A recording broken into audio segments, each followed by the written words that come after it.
ते सीलबंदमध्येच विक्री करावं लागेल. त्याला ओपन करून ते ॲज अ लूज मिल्क म्हणून ते आपल्याला विकता येणार नाही.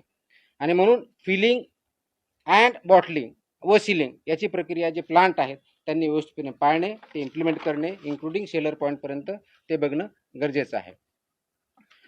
आणि जर रॉ मिल्क असेल तर ते रॉ मिल्कवरती हे लिहिलं पाहिजे की याच्यामध्ये हे दूध कच्चं असून सेवन करण्यापासून उकळणं आवश्यक आहे, हे त्याच्यावरती लिहिणं गरजेचं आहे. आता याच्यामध्ये दूध संकलन केंद्राने काय करायचं हे मी दिलेलं आहे. त्याचे डिटेल्स गाईडलाईन आहेत. त्याचबरोबर दूध शीतकरण केंद्राने काय करायचं याच्या जवळजवळ 9 प्रकारच्या गोष्टी त्यांनी करायच्या. त्याच्यामध्ये क्लिनिंग इन प्लेस पाहिजे, तापमान मेंटेन केलेलं पाहिजे, इन्स्ट्रुमेंट पाहिजे, त्याचे कॅलिब्रेशन पाहिजेत, सांडपाण्याची व्यवस्था पाहिजे. ह्या सगळ्या गाईडलाईन या माझ्या ऑर्डर्समध्ये आहेत, त्याच्यामुळे डिटेलमध्ये जात नाही. परंतु याच्यामध्ये ह्या ज्या गाईडलाईन्स मी सांगितल्या त्या ॲप्लिकेबिलिटी कोणाला सांगितली, टू एंड आपल्याला सिस्टम, ज्याला इकोसिस्टम म्हणतो, ते आपण डेव्हलप करतोय. याच्यामध्ये जर व्हायोलेशन केले तर पनिशमेंट ज्या अनसेफ फूडच्या बाबतीत आहे किंवा अडल्चरेटच्या बाबतीत किंवा कृत्रिम दुधाच्या बाबतीत जे आहे, ज्याला सिंथेटिक मिल्क म्हणतो आपण, जे केमिकलपासून बनवलेलं असतं, त्याच्या बाबतीत आणि अशा केसमध्ये डेथ झाला तर कमीत कमी 7 वर्ष, जास्तीत जास्त आजन्म कारावास इतका आहे, 10 लाख रुपये दंड आहे. या अशा अवनदामुळे जर गंभीर दुखापत झाली, जर ग्रीव्हस इंजरी म्हणून, 6 वर्षापर्यंत कारावास आणि 5 लाख रुपये दंड आहे. गंभीर स्वरूपाची नसलेली दुखापत झाली तर 3 लाखापर्यंत दंड आहे, 1 वर्षाचा कारावास आहे. कोणतीही दुखापत झाली नसल्यास 3 महिन्यापर्यंत कारावास आणि 3 लाखापर्यंत दंड आहे. आणि सबसिक्वेंटचा जर असेल तर ऑफकोर्स फर्स्ट कंडिशन 1 लाख रुपये दंड अतिरिक्त लावला जाऊ शकतो.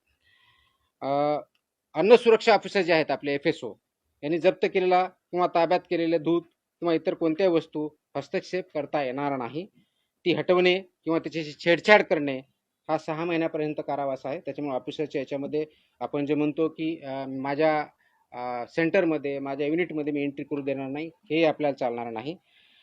ऑफेन्सेस बाय कंपनी जे करतात तो गुन्हा झाल्यास प्रत्येक कंपनीवर त्याच्यावर व्यवसायाचं जे आहे पूर्णपणे कारवाई करण्यात येईल. दंडाच्या बाबतीत जर बघितलं तर रजिस्ट्रेशन नसेल किंवा लायसन्स नसेल तर 10 लाख रुपयापर्यंत दंड आहे, त्याच्याशिवाय तुम्हाला काम करता येणार नाही. Up to 10 lakh is a fine. दिशाभूल करणारी ॲडव्हर्टाईज असेल, खोटी असेल तर 10 लाखापर्यंतचा दंड आहे. आतापर्यंत अनफॉर्च्युनेटली आम्ही दंड खूप कमी करायचो, इथून पुढे आम्ही मॅक्सिमम दंड, म्हणजे कुणी दिशाभूल केली तर आम्ही 10 लाख रुपये दंड लावणार, या पद्धतीने काम करणार आहे. फॉल्स क्लेम इन्फॉर्मेशन दिली तर त्याच्यामध्येही 10 लाखापर्यंतचा दंड आहे. दुधामध्ये भेसळ करण्यासाठी वापरल्या जाणाऱ्या कोणत्याही पदार्थावरती भेसळकारक पदार्थाचा ताबा ठेवणे, तो पदार्थ आरोग्यास अपायकारक असल्यास 10 लाखापर्यंतचा दंड, इतर बाबतीत 2 लाखापर्यंतचा दंड ही तरतूद आहे. मागणी केलेल्या स्वरूपाचे, गुणधर्माचे किंवा गुणवत्ता नसलेले दूध किंवा दुधाचे पदार्थ विकणे याच्यामध्ये 5 लाखाचा दंड आहे. त्याच्यामुळे ह्या दंडाच्याही तरतुदी आपल्या ह्या डिटेलमध्ये दिलेल्या आहेत, ह्या सर्वांना लागू आहेत. त्याप्रमाणे त्याचं इम्प्लिमेंटेशन आपण करूयात आणि ते इम्प्लिमेंटेशन जर केलं तरच आपण एंड टू एंड ही साखळी जी आहे ते आपण चांगल्या पद्धतीनं इम्प्लिमेंट करू शकतो.